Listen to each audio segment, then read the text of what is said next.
여러분 안녕하십니까. 경제현장 오늘 고광철입니다. 오늘의 주요 뉴스 전해드리겠습니다. 더불어민주당은 오늘 한미 관세 협상 후속 조치로 대미투자특별법을 발의했습니다. 특별법에는 전략적 투자 추진 체계, 한미 전략투자공사 설립 등이 담겼습니다. 자동차 부품 관세는 이달 1일부터 15%로 소급 인하되는 요건을 갖췄는데 야당은 국회 비준 동의를 주장합니다. 구윤철 경제부총리는 국민연금이 환율 안정을 위해 동원된다는 비판에 대해 근본적인 대안을 마련하겠다고 밝혔습니다. 국민연금의 수익성을 훼손하지 않으면서 안정적인 연금 지급이 가능한 새로운 프레임워크 논의를 시작하겠다는 겁니다. 구윤철 부총리는 환율 상승에 대한 일시적 방편으로 연금을 동원하려는 목적은 없다고 말했습니다. 네이버 금융계열사 네이버 파이낸셜과 국내 1위 가상자산거래소 업비트 운영사인 두나무가 오늘 합병안을 의결합니다. 이에 따라 약 20조 원 규모의 대형 디지털 금융기업이 탄생하게 되는데요. 관심은 합병 비율인데 두나무 한 주를 네이버 파이낸셜 세 주로 교환하는 방식이 유력합니다. 이재명 대통령의 대선 공약이자 핵심 국정 과제인 법적 정년 연장을 놓고 노동계와 경영계의 입장이 첨예하게 대립하고 있습니다. 민주당은 민노총에 이어 한국노총과도 정책 간담회를 갖고 노동계의 의견을 들었는데요. 정년 연장, 연내 입법이 가능할지, 예상되는 부작용은 어떻게 해소할지 이어지는 집중 진단에서 짚어보겠습니다. 경제현장 오늘은 SBS BG앱과 유튜브에서도 실시간 시청 가능합니다. SBS BG앱을 다운받아 시청하면 더 많은 정보와 뉴스를 볼 수 있습니다.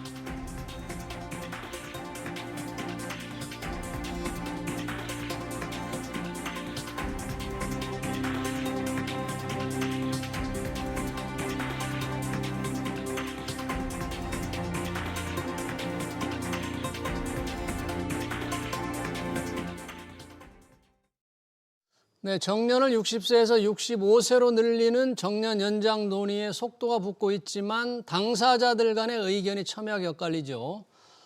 노사 간 그리고 세대 간 이해관계가 복잡하게 얽혀서 사회적 합의를 찾기가 쉽지 않아 보이는데요. 두 분과 얘기 나눠보겠습니다. 송원재 서울시립대 경제학부 교수, 오계택 한국노동연구원 선임연구위원 나오셨습니다. 어서 오십시오. 네, 안녕하세요. 반갑습니다. 자, 정부가 정년을 65세로 연장하겠다. 그리고 그 법안을 연내 추진하겠다고 밝혔습니다. 여당이 이 정부의 뜻을 이어받아서 지금 특위를 구성해서 논의를 계속하고 있는데 어느 정도 진전이 되는지 궁금하네요. 좀 오계택 의원님, 민주당, 여당에서 정부 입법 계획을 받아서 지금 논의를 하고 있는데 좀 진전이 있습니까? 내용을 말씀을 드리면요. 예. 이제 정년연장 특위에서 이제 논의한 내용은 현행 이제 우리의 정년이 60세이고 네. 국민연금 수급 개시 연령이 2033년이 되면 65세가 되거든요.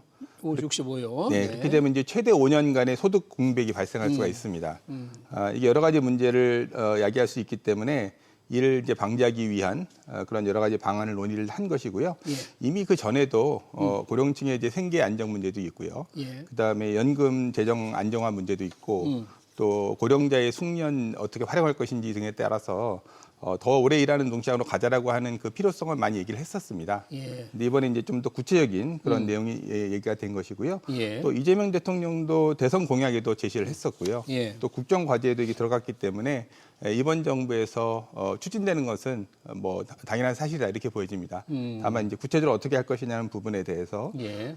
그 특위의 이제 논의된 내용을 보면 정년하고 재고용을 좀 혼합하는 모델을 제시를 했습니다. 정년과 재고용을. 네네. 그래서 특정 연령까지는 정년 보장 방식으로 고용을 연장한다. 네. 그리고 그 이후에 국민연금 수급 개시 연령까지 일부 기간이 남으면 그 기간은 재고용 방식으로 요거를 좀 더 고용을 유지해서 그 두 가지를 합치면 국민연금 수급 개시 연령까지 고용을 연장할 수 있다. 이런 내용이거든요. 네. 그래서 이제 제시된 현재까지 약간 예시인데 그 내용을 보면 단계적인 정년 연장 방식으로 2029년부터 3년마다 1년씩 정년을 늘리는 이러한 네. 방식을 하면 예. 2041년이 되면 65세가 될 수 있거든요. 예. 네, 그리고 그 중간에 이제 모자라는 부분들은 재고용 방식으로 채우면 예를 들면 이제 이런 겁니다. 제가 1969년생이거든요. 네. 그럼 69년생 같은 경우는 2029년에 정년을 61세로 합니다. 네. 그럼 이제 나중에 그 뒤에 65세까지 4년이 비잖아요. 네. 그 부분은 재고용 방식을 통해서 더 일할 수 있게 해준다는 것이죠. 그러면 점점 시간이 지날수록 정년 연장 방식으로 채워지는 부분은 늘어나고 재고용 방식으로 되는 부분은 줄어들겠죠. 그런 식이 돼서 2041년이 되면 65세까지 일하는 노동시장으로 전환될 수 있다 이런 겁니다. 그러니까 이런 생각을 이제 민주당이나 여당이 갖고 있는데 정부도 정확하게 이런 생각인지 모르겠습니다만 정년 연장과 재고용을 혼합한다. 조금 어떻게 이제 구체화될지 이런 생각을 가지고 뭐 노동계 의견도 지금 민주당이 계속 듣고 있고요.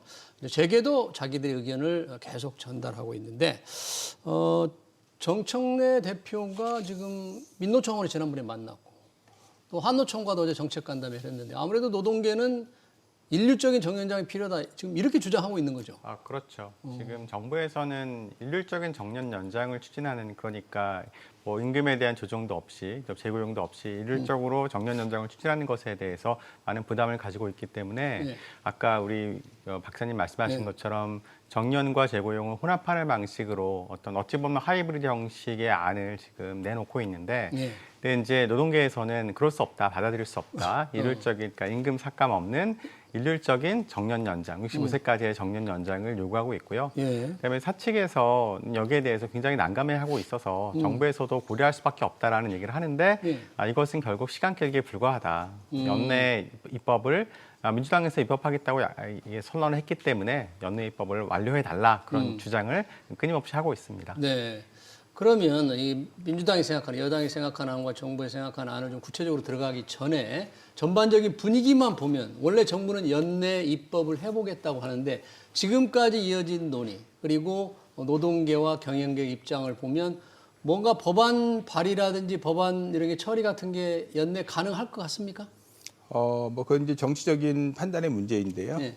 왜냐하면 이제 얼마나 많은 국민들이 이 방식에 대해 동의하느냐에 따라서 또 내년에 또 지방선거도 있게 하기 때문에 정치권에서는 이제 민심의 항배가 어디로 가는지에 상당히 이제 관심을 가질 수밖에 없고 특히 이제 지금 청년 20, 30대 청년층이 정치적으로 캐스팅 보드를 가지고 있는 상황이거든요. 그러다 보면 청년층의 표심이 만약에 돌아선다 그러면 이제 관 위원장이 앞으로의 어떤 정치적인 판도에 영향을 미칠 거기 때문에 정치권에서는 아마도 청년들의 그 민심의 항배가 어디로 가는지 이 부분을 많이 좀 그래서 이제 민주당 청년위원회에도 좀 별도의 지금 미션을 줘서 이거 관련해서 청년들의 의견이 어떤지 청년들이 어떻게 이 정년 연장과 관련해서 같이 갈 수 있는 정책 방향이 있는지 이런 것들을 좀 살펴보라고 또 별도의 지시를 내린 것으로 알고 있습니다.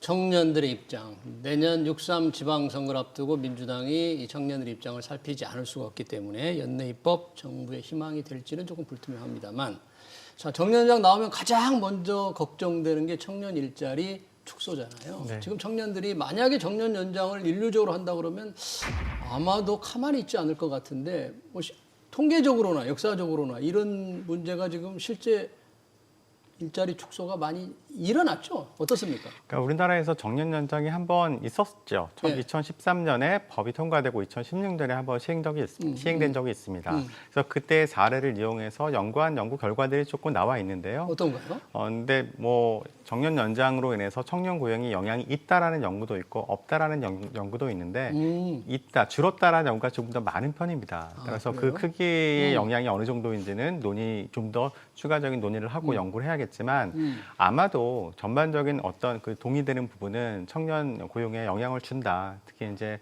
부정적인 영향을 준다. 그러니까 이 부분을 간과할 수 없다. 이런 분위기가 지금 형성돼 있다고 볼 수 있습니다. 네, 청년 일자리 감축은 사실 그렇지 않아도 우리 청년들이 할 수 있는 일자리가 줄어드는 기업들이 해외 투자를 많이 할까 걱정이니까 이게 아주 심각한 문제가 될 것 같은데 오교택 의원님은 어떻게 보십니까? 청년 일자리 감축 우려, 청년들의 우려를 어떻게 이게 정말 심각한 것으로 봐야 될지 아니면 또 다른 뭐 일자리 창출로 그런 우려를 진정시킬 수 있을지.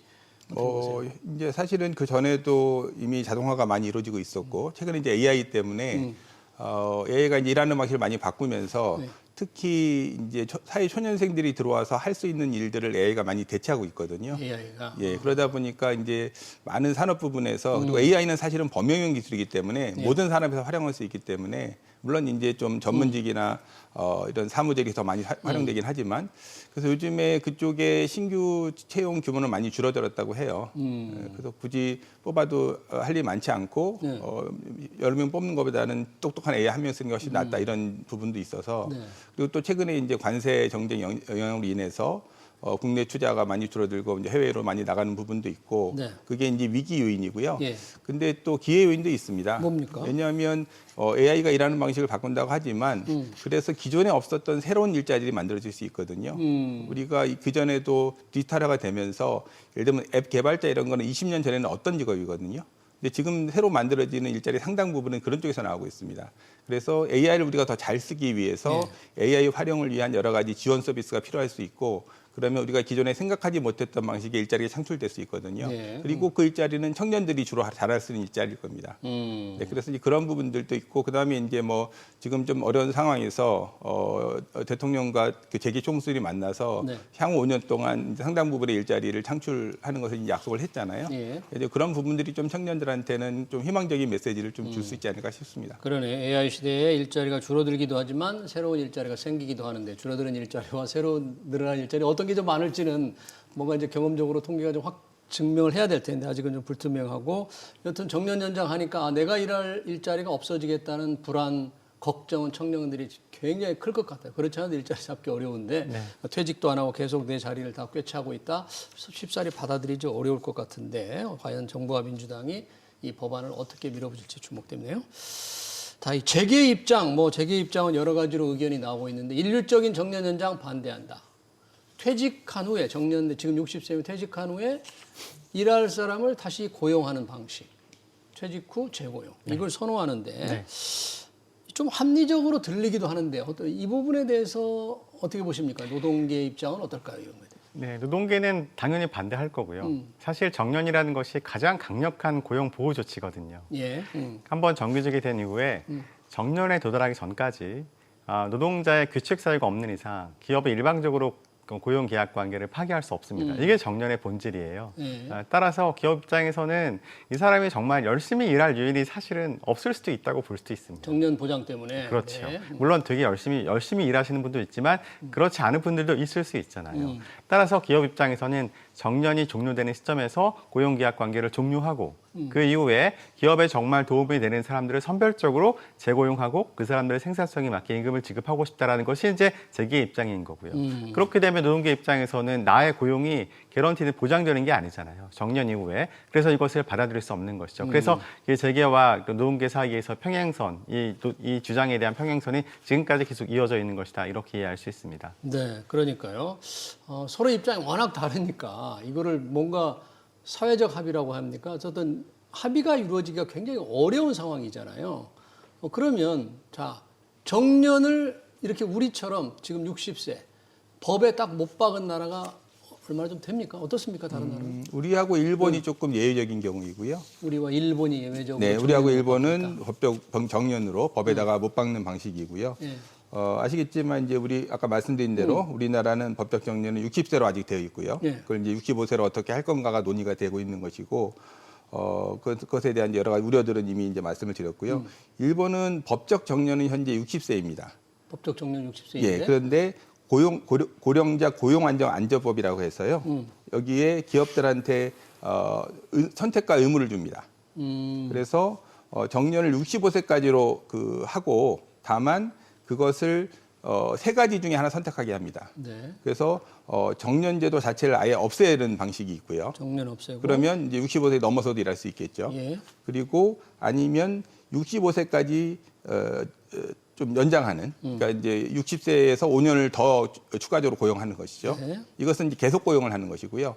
또 하나의 부분은 퇴직 후 재고용하는 것입니다. 네. 아까 전에 나왔던 퇴직 후 재고용 방식도 일본에서 활용하고 있는 이 방식인데요. 퇴직 후 재고용은 60세에 퇴직한 후에 재고용하는 거죠? 네, 60세 이후에 세 고용 가지네요. 관계를 단절하고 다시 재고용을 통해서 25세까지 연장하는 것입니다. 세 가지 선택이 있는데. 네네. 그래서 일본의 기업들은 요 중에 하나를 선택하도록 돼 있고요. 지금은 사실은 그걸 넘어서 70세까지도 취업 기회 확보 노력을 또 부과를 합니다.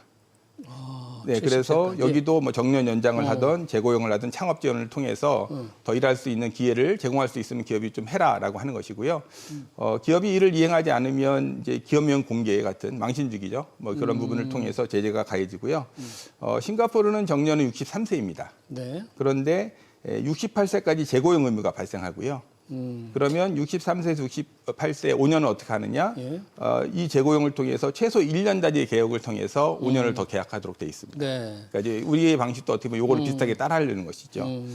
그리고 미국하고 영국은 독특한데요. 여기는 법적 정년 제도를 가지고 있다가 폐지했습니다. 정년이 없어요. 없습니다. 왜냐하면 이게 이제 고령자 고용차별 여지도 있고요. 아, 일률적인 나이가 도달하면 퇴직시키는 것은 법이 어긋난다. 그래서 정년이 없군요. 네네. 그리고 또 하나 이게 가능했던 이유는 여기 다 직무급 국가이고 여기는 나이와 상관없이 인사를 하거든요. 그래서 20대는 20대에 맞는 일을 주고 20대에 한 일에 대한 보상을 해주면 되고 70대는 70대에 일을 주고 70대에 대한 맞는 보상을 해주면 되니까 나이가 상관없다는 겁니다. 네. 그럼 일본에서 정년을 없애는 거, 정년을 연장하는 거, 퇴직 후 재고용 세 가지인데 기업들이 가장 많이 하는 건 뭐예요? 물론 퇴직 후 재고용을 제일 많이 합니다. 근데 이제 또 하나 다른 것은요.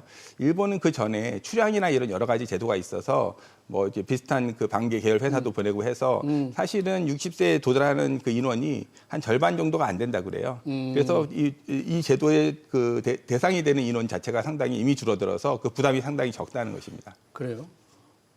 그런데 정년 연장, 방금 일본 기업을 말씀해 주셨는데 정년 연장 논의할 때 60세까지 일할 수 있는 비율, 우리나라도 그렇게 높지 않을 가능성이 있는데 어떻을까요? 네, 우리도 사실은 통계를 보면 그렇게 높지 않습니다. 우리도. 그러니까 지금 주된 일자리에서 퇴직하신 분들만 대상으로 통계를 내보면 네. 주된 일자리에서 퇴직하는 연령이 51세 정도 되거든요. 평균 51세. 그러니까 퇴직하신 분들에 한해서입니다. 그러니까 네. 아직 퇴직 안 하신 분들은 더 있겠죠.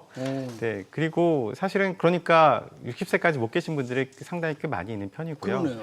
청년들이 정년 연장에 대해서 굉장히 관심을 많이 갖는 이유는 도대체 정년까지 가는 일자리는 어떤 일자리냐 생각을 해보면 굉장히 고임금의 일자리이면서 대기업 일자리거든요. 주로 그런 일자리거든요. 청년들이 선호하는 일자리예요. 네, 그래서 그런 일자리에서 정년이 더 늘어나면 청년들이 들어갈 수 있는 사실 일자리 그 기회의 폭이 굉장히 줄어들 수 있잖아요. 그 부분을 지적하는 것이고요.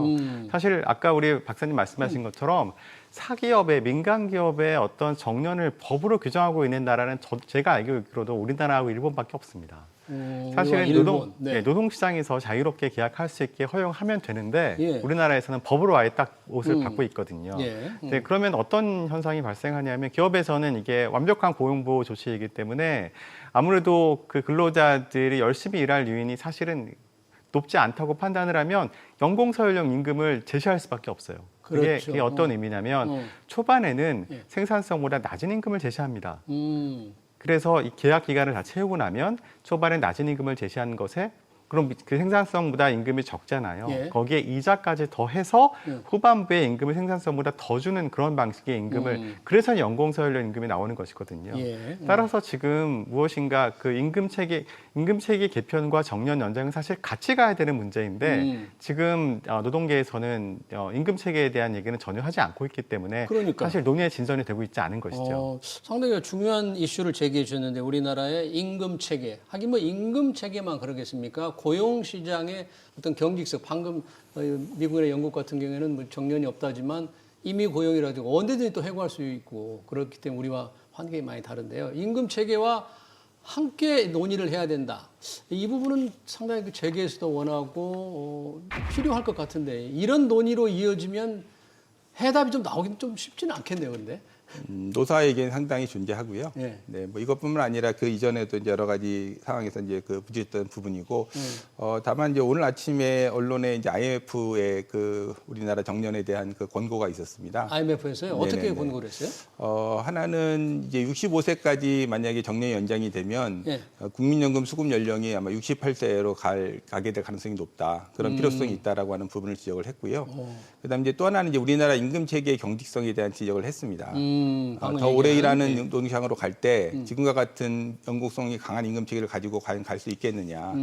뭔가 그거에 대한 뭔가 좀 임금 체계 개편이 있어야 예. 더 오래 일할 수 있는 노동시장으로 갈 수 있다라고 하는 그 얘기를 했고요. 예. 그 아까 전에 그 해외 사례에서 조금 그 주목할 부분은 다른 대부분의 유럽 국가들은 우리식으로 하면 국민연금 수급 개시 연령이 그대로 정년으로 됩니다.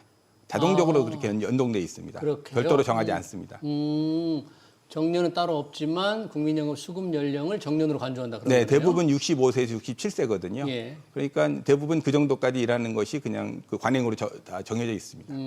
그러니까 프랑스에서 저 국민연금 수급 연령을 늘리자고 할 때 그렇게 근로자들이 반대를 했군요. 네, 더 일하게 그거는 만드는 거냐, 결국은 우리를. 기존에 우리가 연금으로 받아서 어느 정도 받을 수 있던 부분을 더 이상 2년 동안 안 주고 취업해서 2년을 동안 더 일을 해서 임금을 받으라고 하니까 네. 프랑스 국민의 입장에서는 왜 내가 받을 수 있는 연금의 권리를 박탈하고 더 일하는 방식으로 우리를 작업장으로 몰아내느냐 이런 반발이 있었던 겁니다. 네, 지금 IMF에서도 정년 연장이 된다면 또 연금 수급 연령 지금 목표가 2033년 65세인데 68세까지 이렇게 늘리는 걸 제시했지만 임금 체계 개편 이 문제도 반드시 필요하다 이런 얘기를 했는데 지금 우리의 논의는 정년 연장을 하느냐 마느냐에 지금 좁혀져 있기 때문에 상당히 앞으로도 법안 처리가 어떻게 될지 주목이 되는데 중소기업들의 조사를 보니까 전체 조사 대상의 한 90% 가까운 기업들이 정년 퇴직자를 선별적으로 재고용하는 선별 재고용을 선호했답니다. 이게 중소기업 중앙회 조사인데 중소기업들로서는 지금 상황이 조금 젊은 청년들이 안 오니까 숙련공이 필요할 텐데 그런 사람들을 잡아두기 위해서는 이게 가장 필요하다 그런 건가요? 그런 면도 있을 겁니다. 청년들의 중소기업 기피 현상이 완연하기 때문에 중소기업에서는 계속 구인난을 겪고 있고요. 그런데 또 어느 정도 이해가 되는 것이 중소기업과 대기업의 임금 차이가 너무 크니까요. 임금 차이가. 그것도 있고 그러면 이제 구인하기가 힘들고 따라서 직원을 지금 계속 고용하고 있는 직원이 앞으로도 이제 정년 이후에도 계속 일을 할 수 있으면 좋겠지만 예. 아까 말씀드린 것처럼 지금 연공서열련 임금이 대기업에서 하고 있기 때문에 중소기업도 많이 따라가고 있거든요. 네. 따라서 중소기업에서도 이분들을 계속 고용하게 되면 인건비 부담이 생기기 때문에 네. 어쩔 수 없이 이 지금 일률적인 정년 연장은 어렵다, 받아들이기 힘들다 그렇게 얘기하고 있는 것으로 그렇게 이해가 됩니다. 네, 실제로 중소기업에서는 보니까 이미 60세 정년을 넘겨서 일을 하는 관행이 조금 많이 정착돼 있더라고요. 법적 정년이 60세지만 그런 걸 보면 법적 전량을 어떻게 얘기 안 해도 필요에 따라서 고급 숙련 인력을 쓰기 위해서 자연스럽게 더 일을 하고 그런 체제가 돼 있는 거죠.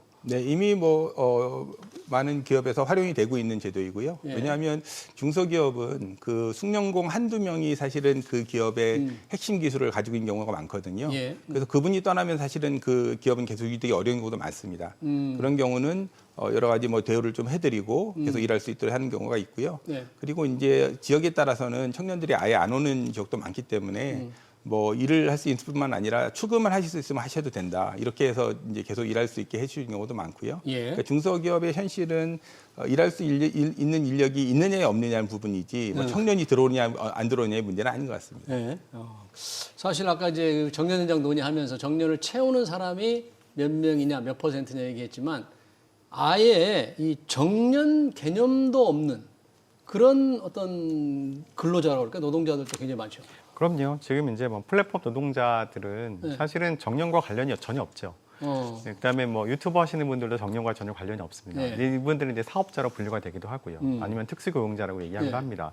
그래서 사실 이분들에게 어떤 특별한 근로기준법을 적용하는 것도 되게 애매한 상황이에요. 예. 자, 그러면 아까 제가 말씀드린 것처럼, 그러니까 어느 회사에 취업을 해서 내가 생산성보다 임금을 적게 받고 나중에 이제 정년에 가까울수록 높게 받는 임금을 그런 임금 체계를 보통 이연 보상 체계라고 하는데요. 위험 보상 체계. 예, 예. 이연 보상, 이연 이연 보상 보상 체계. 체계라고 합니다. 그런데 네. 이게 그 회사에서 근로자에게 그런 보상 체계를 제안했을 때 근로자 입장에서는 내가 만약에 퇴직할 시점에 그 회사가 존재하지 않거나 망하면 나는 손해잖아요. 그렇죠. 따라서 네. 그런 계약을 할 수 있는 기업은 대기업밖에 없는 거예요. 따라서 정말 이렇게 정년 연장에 굉장히 민감한 기업은 대기업의 좋은 일자리다. 어찌 보면은 생산직에서 정년까지 가시는 분들이 많잖아요. 그러니까 그런 일자리가 지금 어찌 보면은 가장 청년과 장년 세대 간의 세대 갈등이 있는 그런 일자리다라고 이해할 수 있을 것 같습니다. 그러니까 정년 연장의 찬반이 첨예하게 대립되고 중요한 것은 대기업의 좋은 일자리. 그 밖에 중소기업이라든지 또는 정년 개념도 없던 사람들은 이게 지금 무슨 남의 나라 얘기하는 것처럼 이렇게 좀 들릴 수도 있다. 그런 얘기로 보이네요. 네네. 말씀하신 대로 이제 비정규직의 경우는 네. 고용계약에 정함이 없거든요. 그래서 이제 유한한 거죠. 1년이면 1년, 2년 이렇게 되든 물론 이제 그 방식으로 계속 일을 하긴 하지만 법적 정년이라고 하는 것은 특정 나이까지 고용이 보장되는 것인데 이미 그 전에 계약이 만료되기 때문에 거기까지 갈 이유가 없죠. 예. 네, 그러다 보니까 이거는 우리하고는 전혀 상관없는 얘기다. 그래서 약간은 이제 씁쓸합니다. 네네. 그래서 지금 들어보니까. 비정규직 관련된 노동운동 단체에서 이제 여러 가지 성명을 내고 지금 하고 있습니다. 약간은 이제 정규직만의 지금 조금 딴 세상 얘기들을 하고 있는데 그러면 비정규직에 대한 보호는 어떻게 해줄 거냐. 네, 그래서 이제 좀 뭐 국민연금 사각지대 해소라든가, 예. 그다음에 사회 안전망 강화라든가, 그다음에 이제 고령층 맞춤 일자리 여기에 이제 고령분도 많이 계시거든요. 예. 그리고 55세 이후에 이제 주된 일자리 51세부터 나오긴 하지만 주로 이제 50대 중반이 되면 또 비정규로 많이 들어가시거든요. 예. 그래서 이분들에 대한 이제 보호, 요거는 사실은 뭐 기존에도 여러 가지 일하는 근로자 보호라든가 이런 쪽으로 많이 논의가 되었지만 왜냐하면 이제 너무 이미 좀 잘 보호되고 있는 정규직에 대한 얘기만 너무 하다 보면 이쪽에 소외받는 분들의 어떤 그런 사회적 아픔 이런 게 커질 수가 있어서 이분들에 대해서도 우리가 이런 노력을 통해서 좀 더 보호를 위한 노력을 하겠다라고 하는 메시지를 같이 보내야 할 것 같습니다. 상당히 복잡합니다. 사회적 노사 또는 세대 간의 워낙에 이해관계가 얽혀 있기 때문에 그러면 정년 연장 논의가 지금 많이 진행이 되고 있는데 우리 송원재 교수님 보시기에는 이걸 어떻게 끌어가야 되고 어떤 식으로 만약에 정년 연장이 된다면 어떻게 실행을 해야 될 건가 이런 좀 좋은 아이디어가 있을까요? 한민정님. 이게 참 고민되는 문제이긴 합니다. 특별한 해법이 있지는 않은데요. 그래도 제가 생각할 때 그나마 대안이 될 수 있는 것은 아마 그 대통령 공약사항으로 정년 연장을 얘기했기 때문에 아마도 정년 연장은 될 것 같아요. 그러니까 퇴직 후 재고용보다는 정년 연장 쪽으로 갈 확률이 높은데요. 단 여기에서 기업의 인건비 부담을 좀 줄여주고 뭐 그럴 필요는 있거든요. 그러면 지금 우리나라에서는 임금 피크제가 사실상 잘 작동하지 않고 있는 그런 우리나라 국가이거든요. 예전에 임금 피크제가 법으로 규정되어 있지는 않죠. 네, 또 대법원에서 한번 임금 피크제를 했다가 이게 임금 차별이다라는 어떤 판례가 있었기 때문에 지금 제대로 기업들이 잘 활용하고 있지 못한 상황입니다. 그렇다면 이건 방법은 하나밖에 없어요. 근로 시간을 조정하는 수밖에 없습니다. 따라서 정년을 연장하되 대신에 이제 60세 넘어가는 분들이 일을 할 때 임금을 갑자기 깎을 수는 없지만 근로 시간에 대해서는 어느 정도 좀 회사 입장에서 제약을 둘 수 있게끔. 근데 이게 또 어찌 보면 근로자에게 불리한 조치이기 때문에 노동조합의 과반수 이상의 찬성을 얻어야 되는 조건이 좀 나빠지는 거니까. 네, 그래서 부당노동 행위가 될 수 있기 때문에 그 부분은 좀 어느 정도 좀 노조 측에서도 좀 양보해주고 나라에서도 법적인 예외를 두면서 그렇게 여유를 좀 둬야 그래야지 기업도 어떤 인건비 부담을 좀 줄고 그래야지 사실 신규 채용이 어떤 또 폭이 생기잖아요. 신규 채용을 할 수 있어야지 그 신규 채용이 반드시 꼭 청년만 하라는 법은 없어요. 그 나이에 계신 분들 중에서 50세 이후에도 뭔가 열심히 노력하시고 또 다시 뭔가 재기를 하고 재도약을 하시려는 분들에게도 일자리를 제공할 수 있거든요. 좀 그런 식으로 갔으면 좋겠다라는 것이 개인적인 바람입니다. 네, 우리 오계택 의원님은 어떤 해법을 제시할 수 있겠습니까? 지금 정치권 위주로 논의가 되고 있는데 물론 노동계와 사측이 워낙 다르지만 어떻게 할까요? 네, 지금 이제 노사가 서로 의견이 다른 부분이 이제 고용 방식도 있고요. 또 하나 이제 임금 체계이거든요. 임금 체계 아까 문제. 네네네. 이제 노조는 임금 체계 변함없는 계속 고용을 원하는 거고, 상관없는 이제 경영계는 이제 어떤 식으로든 해자는 건데 사실은 이제 우리가 과거에 연공성이 강한 속인적인 임금 체계에서 직무나 성과를 반영하는 좀 더 합리적인 임금 체계로 가는 방향의 그런 역사적 방향성이 있습니다. 조금씩 변해왔고요.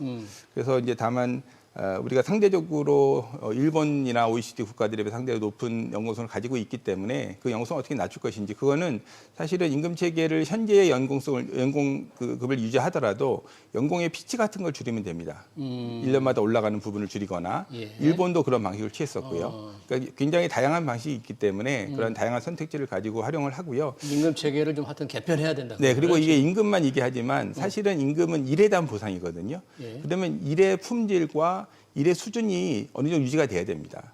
그러려면 교육훈련이라든가 어떤 품질에 대한 보상이라든가 성과에 대한 보상이라든가 이런 것들이 같이 가서 고령자라고 할지라도 일을 잘하고 성과를 잘 내는 근로자가 있다면 보상을 더 해줄 수 있는 이러한 임금체계, 좀 더 유연한 임금체계가 되어야지 임금 피크제처럼 일정한 연령부터 일정하게 임금을 무조건 깎는 방식은 고령자의 어떤 그 근로윤을 또 약화시키는 단점도 있습니다. 고령자라고 해서 무조건 깎기보다는 고령자가 성과를 내면 그에 맞는 대우를 좀 해줄 수 있는 필요하다 그런 얘기예요. 네, 일본은 45세부터 성과급의 비중을 2배를 높였습니다.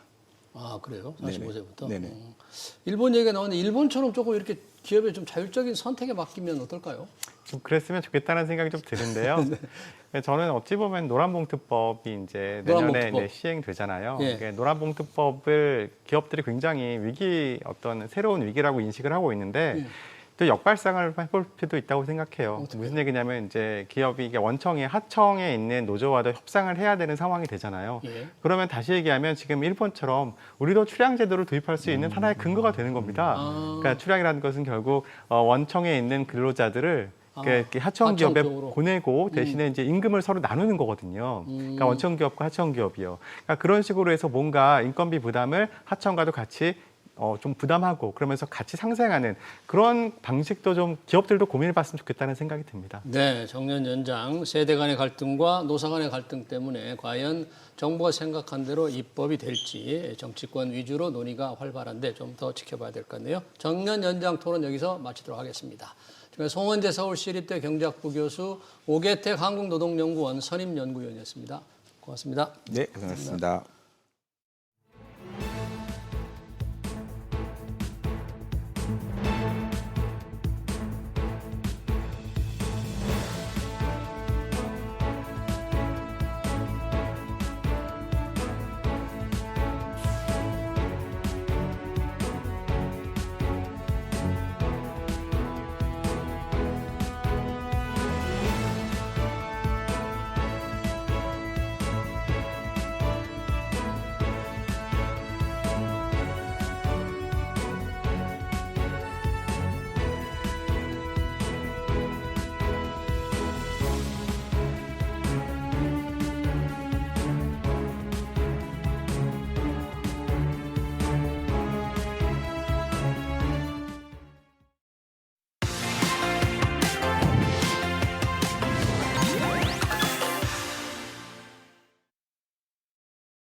네, 챗 GPT가 연 생성형 AI 시대에서 구글이 새로운 강자로 떠올랐습니다.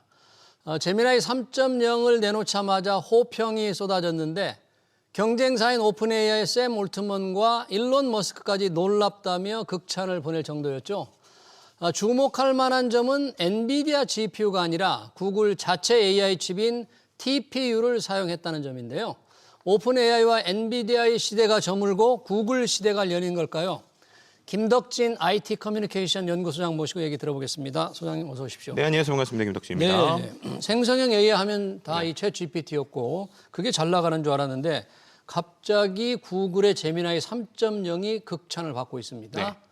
좀 혹시 많이 써본 분들은 이걸 아셨어요? 이렇게 좀 괜찮을 거라는 걸? 실은 제가 이제 매해 트렌드 책을 내고 있는데 올해 트렌드 책을 이제 AI 2026이라는 책을 낼 때 1번으로 썼던 게 뭐였냐면 챗GPT 독점 시대의 종말 이렇게 썼어요. 그래요? 네, 왜냐하면 이 구글 제미나이가 실은 이번 3.0도 놀랍지만 2.5부터 상당히 호평을 받기 시작을 했습니다. 그러니까 이제 우리가 이걸 좀 생각을 해봐야 될 것 같은데요. 생각을 해보시면 당연히 우리는 챗GPT를 기억하고 있지만 원래 이 생성형 AI의 원조라고 할 수 있는 건 원래 구글이에요. 원래요? 네, 왜냐하면 이제 이 모든 것의 핵심에는 트랜스포머라고 하는 이제 알고리즘이 있는데 그 알고리즘 자체를 구글에서 이제 만들어서 공개를 했었습니다.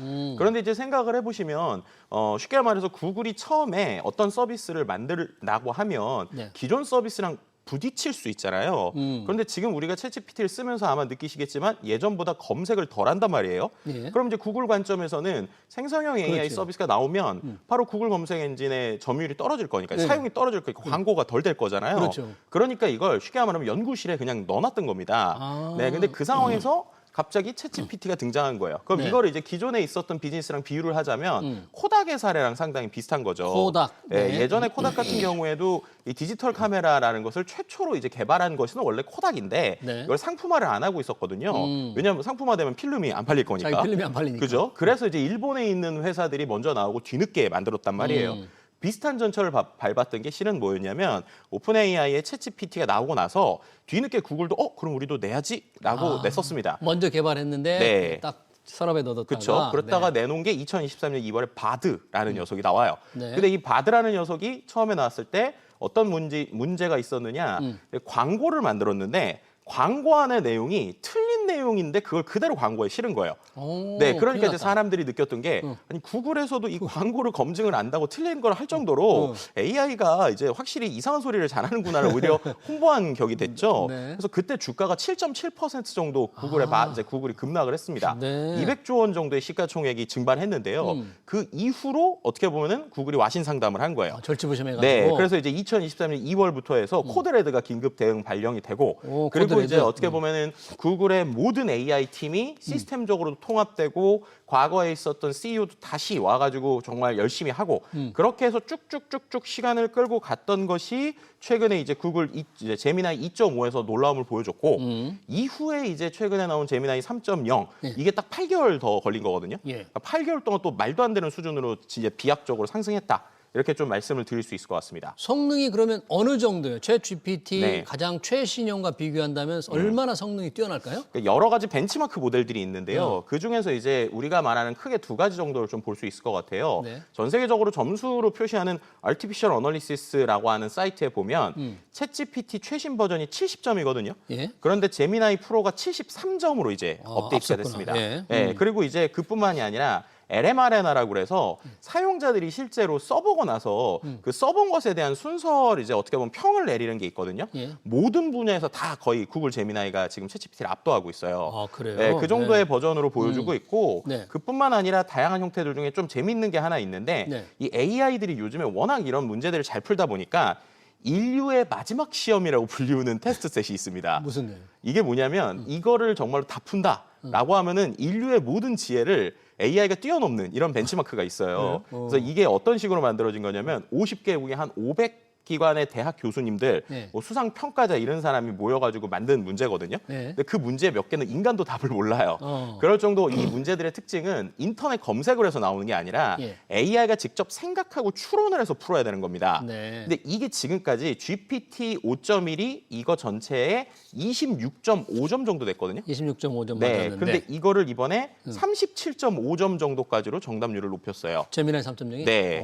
그러니까 이제 이게 엄청난 속도로 올라가고 있는 그러네요. 거죠. 그래서 이제 어떻게 보면 이런 식으로 인간이 가지고 있는 여러 가지 추론에 대한 내용들 이런 네. 것들을 이제 제미나이가 빨리 하다 보니까 이제 전 세계에서 이제 상당히 놀라고 있고요. 네. 그 중에서 이제 또 한 가지 좀 재밌는 거 마지막 말씀드리면 네. 앞서서 이 많은 명사들이 극찬을 했다고 그랬잖아요. 네. 그래서 샘 올트먼도 이 챗GPT 이제 만든 만든 회사지만 사람인데? 제미나이 축하한다. 너네가 이제 한 단계 더 간 것 같다. 이렇게 얘기를 했고 일론 머스크도 나이스라고 얘기하면서 우리도 그 다음 버전 낼 거야라고 했거든요. 네. 근데 저는 제일 중요하다고 생각하는 게 세일스포스 CEO가 세일스포스 네, CEO? 실제로 이 챗GPT에서 뭐라고 그랬냐면 약간 욕설을 섞으면서 와 이러면서 내가 3년 동안 매일 챗GPT를 썼는데 네. 제미나이 3를 2시간 쓰니까 이제 나 챗GPT 안 쓰고 다시는 안 돌아갈 거야 이랬습니다. 근데 이게 네. 왜 중요하냐면 이 세일즈포스라는 회사가 전 세계에서요 챗GPT API를 4위로 많이 쓰는 회사예요.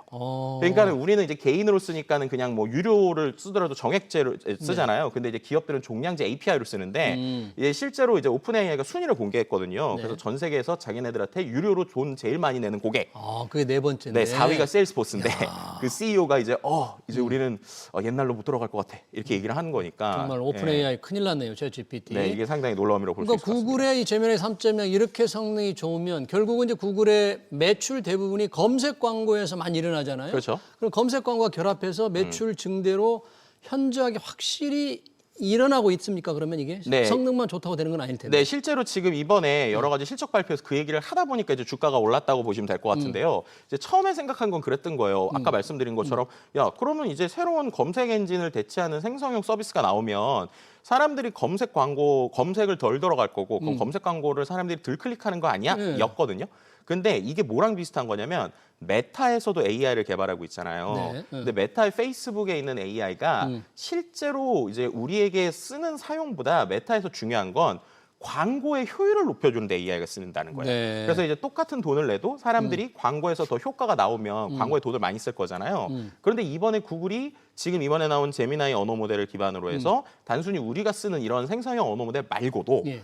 본인들 회사에서 하고 있는 여러 서비스에 연결을 한 거죠. 예를 들면 구글의 검색에 대해서 광고를 좀 더 효율화시킬 수 있는 AI 엔진이 도니까 예. 사용자들은 예전보다 똑같은 돈을 내도 광고 효율이 높아지는 거죠. 그럼 이제 돈을 더 낼 수 있는 내야 형태인 된다. 거고 그러네요. 비슷한 게 또 이제 구글이 유튜브를 가지고 있잖아요. 네. 유튜브 안에서도 광고가 많거든요. 네. 근데 그 광고 시스템에도 이번에 제미나이가 탑재가 됐어요. 그러다 보니까 예전보다 더 효율이 높아지는 이런 형태가 있습니다. 그러네요. 그리고 네. 또 한 가지 이제 생각해 볼 거는 구글의 제미나이를 우리가 아까 말씀드린 대로 개인은 그냥 이제 정액제로 쓰지만 기업은 종량제로 쓴단 말이에요. 그럼 기업에서 예전에 챗GPT 기반으로 뭔가 많이 하던 회사들이 야, 제미나이가 좋네? 그럼 제미나이로 가면 되겠다라고 생각을 하면 갑자기 거기서 돈이 이제 매출이 많이 나는 네. 구조다. 그래서 그런 부분에 있어서 지금 좀 어느 정도의 실적이 인정은 되고 있는데 이게 장기적인지 단기적인지는 좀 봐야 될 것 같습니다.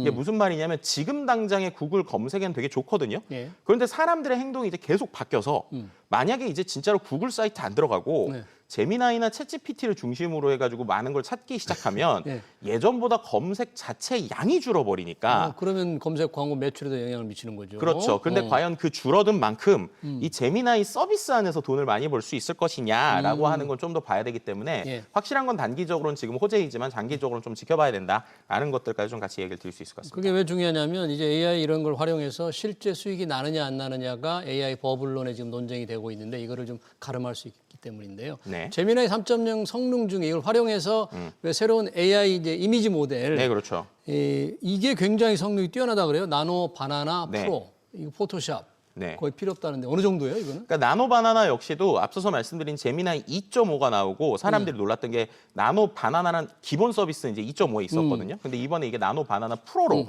업그레이드가 된 거예요. 이때부터 이제 사람들이 나노 바나나를 보면서 놀랐던 가장 큰 이유가 뭐였냐면 예전에 혹시 지브리 스타일이라고 기억하시죠? 네, 지브리 스타일. 네, 대단한 챗GPT를 갖고 지브리 스타일 그리는 거잖아요. 근데 이때 단점이 뭐였냐면 제가 만약에 지브리로 저를 그려달라고 그랬어요. 그럼 잘 나왔습니다. 근데 좀 뚱뚱해요. 그래가지고 제가 좀 뭐 예를 들면 호리호리하게 그려줘라고 하면 기존의 챗GPT의 단점은 뭐냐면 호리호리하게 그려주긴 하는데 캐릭터 자체가 바뀌어요. 아, 그렇게 되면 제가 원하는 대로 컨트롤이 되는 게 아니라 그때그때 그림이 바뀌어버리니까 상업적으로 쓸 수는 없었단 말이에요. 그런데 이 나노 바나나의 가장 강력한 점은 방금 말씀드린 대로 앞에 게 일관성이 유지가 되면서 제가 말을 하면 바꿀 수 있다는 거예요. 그러니까 이제 이거를 갖고 내가 첫 번째로 만든 이미지한테 마음에 안 들어서 이것만 고쳐봐 라고 말로 하면 이게 고쳐지니까 이게 이제 사람들에게 상당히 놀라움을 줬던 게 2.5고요. 그러니까 예. 나노 바나나 기본 버전이고 예. 이번 나노 바나나 프로는 거기에서 한 단계 더 갑니다. 어떻게 하느냐? 얘한테 이제 알아서 해봐라는 알아서 식으로 해봐. 하면 얘가 알아서 뭔가 생각을 해서 하기 시작을 하거든요. 네. 근데 이게 이제 되게 놀라운 것 중에 예를 들면 이런 걸 해요. 네. 갑자기 이제 요즘에 캐대언 때문에 서울타워 사람들이 많이 가잖아요. 네. 너가 서울타워를 설명하는 그림을 실제 일러스트처럼 그려봐라고 시키잖아요. 예. 그러면은 이 AI가 서울타워에 대한 내용을 검색을 해요. 네. 그다음에 내용을 정리를 합니다.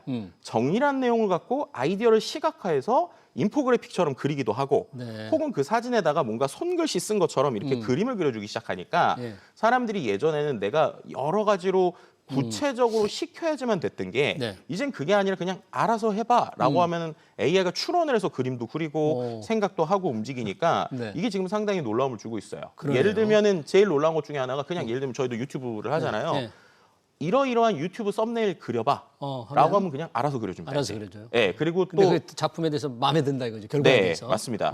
왜 그러느냐? 그리고 또 이번에 그 제미나이 프로의 핵심 중에 하나가 그 나노바나 프로조의 핵심 중에 하나가 한글을 잘 씁니다. 한글을. 네, 그러니까 예전 이제 기존 나노바나 같은 경우는 한글이 깨졌어요. 예. 그래서 예를 들면 서울시를 그려봐, 뭐 서울의 시장을 그려봐. 그러면 그럴듯하게 그리는데 간판이 다 이상했거든요. 그런데 이번에 나노바나나 프로부터는 네. 이 외국어, 그러니까 그러니까 영어를 제외한 다국어가 되다 보니까 예. 이 부분에 있어서 정말로 그럴듯한 이미지나 광고 같은 거를 아이디어로 만들 수 있다라고 하는 게 네. 이제 상당히 놀라운 것이죠. 야, 이 경쟁사 오픈 AI 정말 큰일 났는데 그렇다고 가만히 있지는 않죠. 네, 오픈 맞습니다. AI도 이제 소비자 이탈을 막기 위해서 이 챗GPT의 쇼핑 리서치 기능을 도입했다는데 뭔가 이제 이 소비자 이용자들 꼭 잡아두기 위해서 그런 거잖아요. 네, 맞습니다. 쇼핑 리서치는 어떤 기능인데 좀 효과가 있어요? 지금 이제 나온 지 얼마 안 됐기 때문에 이제 효과를 조금 더 지켜봐야 될 것 같고요. 이게 이제 블랙 프라이데이 앞에 두고 만든 거라고 보시면 돼요. 아, 추수감사절. 네, 그렇죠. 그러니까 이게 생각을 해보면 그런 겁니다. 지금 오픈 AI가 그러면 구글이 이렇게 계속 치고 나올 때 무엇을 해야 되느냐라고 하면 돈을 벌어야 되잖아요. 그러니까 내가 뭐 챗봇으로 끝날 수 없잖아요. 그렇죠. 그런데 이제 오픈 AI의 장점은 이제 월간 사용자가 8억 명이 됐다는 거예요. 거의 10억 명을 향해 가고 있잖아요. 그럼 이들한테 월간 22달러 받는 거로는 이제 수지 타산이 안 맞고 원래 샘 알트먼이 잘하고 있었던 플랫폼 비즈니스를 해야 되는 겁니다. 샘 알트먼은 원래는 이런 스타트업 투자자였고 뭐 제일 대표적으로 에어비앤비에 아주 크게 투자해서 키운 이제 사람으로 알려져 있거든요. 그러니까 플랫폼 비즈니스를 잘 이해하고 있는 사람이죠. 그럼 이제 8억 명이라고 하는 사람이 한 공간에 모여서 앞서서 검색도 이 안에서 하면 구글 검색이 흔들리듯이 그렇죠. 이 사람들이 이 안에서 쇼핑을 한다. 이 안에서 물건을 고른다. 이 안에서 플랫폼 앱 서비스를 한다. 라고 하면은 연관된 회사들이 여기에 당연히 제휴를 하고 돈을 내야 되는 구조일 거잖아요. 그렇죠. 그래서 실제로 지금 이 안에 미국에서는 결제가 이미 붙었고요. 쇼핑 회사들이 하나씩 들어가고 있어서 온라인 쇼핑몰들이 여기 들어가고 있습니다. 예. 제일 대표적으로 미국의 월마트가 예. 오픈 AI랑 이미 제휴를 했어요. 아. 그럼 이제 예전에는 우리가 월마트 사이트에 들어가거나 월마트 오프라인에서 해야 되는데 예를 들면 이제 챗GPT한테 야, 나 맨날 장 보는 거 너가 해줘 라고 하면 이 안에서 월마트가 연결되고 이 안에서 결제가 붙고 이 안에서 다 되니까 쇼핑 리서치도 자기가 원하는 거를 이 AI가 알아서 다 비교 검색해가지고 그쵸. 딱 이걸 사면 좋겠다 이렇게 된다 이런 얘기예요. 네, 우리로 치면 네이버 가격 검색 같은 가격 게 검색. 이 안에 들어갔다. 그리고 그 안에서 직접 쇼핑 및 결제까지 붙는다라고 보시면 될 것 같습니다. 네. 그래서 이게 제대로 그들이 원하는 대로 구동만 되면 상당히 큰 파워일 거고 또 최근에 뭐가 들어갔느냐 카카오톡처럼 단체 채팅방 기능이 또 여기 들어갔어요. 네. 그래서 이거 같은 경우는 아직 미국엔 없고 오히려 우리나라나 대만 같은 곳에 들어가 있는데 이건 되게 재밌는 게 단체 채팅방 안에 이 챗GPT도 들어가 있는 거예요. 그럼 예를 들어서 내 친구들하고 막 얘기를 하다가 그 안에서 챗GPT한테 야 우리 어떤 거 같아? 그럼 챗GPT가 AI로 같이 대화를 하는 아, 겁니다. 그래요? 네, 오. 그런 형태들을 단톡방으로처럼 만들 수가 있거든요. 네. 그러니까 어떻게 보면 오픈 AI는 이 언어 모델 같은 경우에 이제 어느 정도 한계가 오거나 이것에 대한 투자도 중요하지만 결국 돈을 벌어야 되는 그러니까. 구조기 때문에 네. 사용자들을 8억 명 모은 걸로 이 안에서 쇼핑 플랫폼 아니면 슈퍼앱 플랫폼 메신저 플랫폼까지의 큰 그림을 그리고 있다. 그러니까요. 그런데 네. 이제 이게 제대로 돌아갈지는 조금 더 봐야 된다라고 네, 말씀드릴 수 있을 것 오픈 같습니다. AI도 챗봇을 넘어서서 새로운 디지털 플랫폼으로서의 기능을 하겠다는 이제 꿈을 키워가고 있는 거네요. 네네네. 그런데 이 제미나이에서 또 하나 주목을 받는 이유가 이 그동안 엔비디아의 GPU가 아니라 구글이 자체 개발한 AI 칩 TPU로 학습을 시켰다. 이게 굉장히 중요하던데 네. 이 TPU 또 엔비디아 GPU가 어떻게 다른지 네. 만약에 이게 제대로 평가를 받는다면 그동안 많은 기업들의 이 빅테크들의 엔비디아 GPU 의존도가 정말 낮아질 수 있는 건가요? 두 가지로 좀 설명을 드릴 수 있을 것 같아요. 말씀하신 대로 이번에 이 제미나이 3.0의 제일 핵심은 TPU 100%로 훈련을 시켰다라는 겁니다. 그럼 기존에 TPU를 안 썼느냐 이건 아니고 TPU를 계속 높이긴 했는데 완전히 GPU를 제외하고 해본 건 처음이라는 거죠. 이미 자체 AI 반도체인 그 TPU를 구글에서 한 2013년부터 계속 개발을 해봤어요. 그런데 이게 이제 기존에 이제 GPU만큼의 성능이 안 나왔던 것도 있고 두 번째는 구글 입장에서도 이걸 최적화하는데 시간이 좀 오래 걸리긴 했습니다. 근데 이번에 이거를 어떻게 보면 성공을 한 거죠. 예. 근데 그렇다면 이게 이제 갖는 의미가 무엇인가를 좀 생각을 해봐야 될 것 같습니다. 일단은 TPU가 이렇게 모든 것을 다 하면 아까 말씀하신 것처럼 구글 입장에서는 일단 너무 좋은 거예요. 네. 왜냐하면 솔직히 이런 칩을 만들게 된 제일 근원적인 계기는 뭐냐면 GPU가 너무 모자라니까 우리들이 원하는 만큼 받을 수가 없는 거예요. 네. 그래서 실은 이 구글 말고도 애플이나 아마존이나 이런 것들이 다 자체 칩 만드는 걸 계속 노력을 하고 있었습니다. 그런데 이제 이 GPU보다 이제 어떻게 보면 성능이 좀 떨어졌었고 최적화를 하는데 시간이 오래 걸렸죠. 근데 이번에 최적화를 성공한 겁니다. 근데 이렇게 돼서 장점은 말씀드린 대로 GPU가 모자른 상태에서 시작을 했기 때문에 이거는 AI 연산에만 최적화되어 있는 칩이에요. 아, 그러니까 원래 GPU라는 건 아시겠지만 그래픽이고 네, 그 안에서 네. 여러 가지 범용성이 있었는데 이 TPU는 딱 이 계산에만 최적화되어 있기 때문에 구글의 시스템을 돌릴 때는 아주 좋다라는 겁니다. 예. 그런데 반대로 얘기하면 구글 시스템에 최적화되어 있기 때문에 네. 구글 시스템이 아닌 곳들에서 이거를 쓴다. 근데 라고 메타가, 하면은 똑같이 이슈가 될 수 있는 메타도 거죠. 좀 쓰겠다고 지금 발표를 했다면서요? 네, 얘기- 네 맞습니다. 메타가. 네, 그럴 수밖에 없는 이유가 말씀드린 것처럼 메타 역시도 엄청나게 많은 GPU가 필요한데 아. 지금 엔비디아 것만으로는 모자른 거예요. 그러면 짧게 네. 한 30초만 드리겠는데 네. 이게 우리 지금 SK 하이닉스가 엔비디아 공급망에 올라타서 지금 네. 주가가 많이 올랐는데 그렇죠. 이런 변화가 SK 하이닉스, 삼성전자에 어떻게 영향을 미칠까요? 주가에도 지금 민감하게 반영되고 네, 있는데. 뭐 좀 떨어졌다가 다시 올라갔다 하는 이유가 어떻게 보면은 야 이렇게 되면은 엔비디아 그러니까 안 되는 거 아니야 이랬지만 생각해 보면 나머지 TPU들에도 HBM이 필요하거든요. HBM 들어가니까. 네, 그렇기 때문에 어떻게 보면 오히려 공급망이 다변화된다라는 관점에서 조금 더 긍정적으로 볼 수 있지 않을까? 근데 당연히 경쟁자들이 조금 생기긴 했지만 여전히 하이닉스나 삼성은 이제 어떻게 보면은 이 HBM에서의 강력한 파워를 가지고 다른 데 더 갈 수 있다. 뭐 이렇게도 좀 말씀드릴 수 있을 것 같습니다. 네, 잘 알겠습니다. 구글의 제미나이 3.0의 성능과 삼성전자, SK 하이닉스의 영향까지 잘 들었습니다. 지금까지 김덕진 IT 커뮤니케이션 연구소 소장이었습니다. 소장님 고맙습니다. 네, 감사합니다.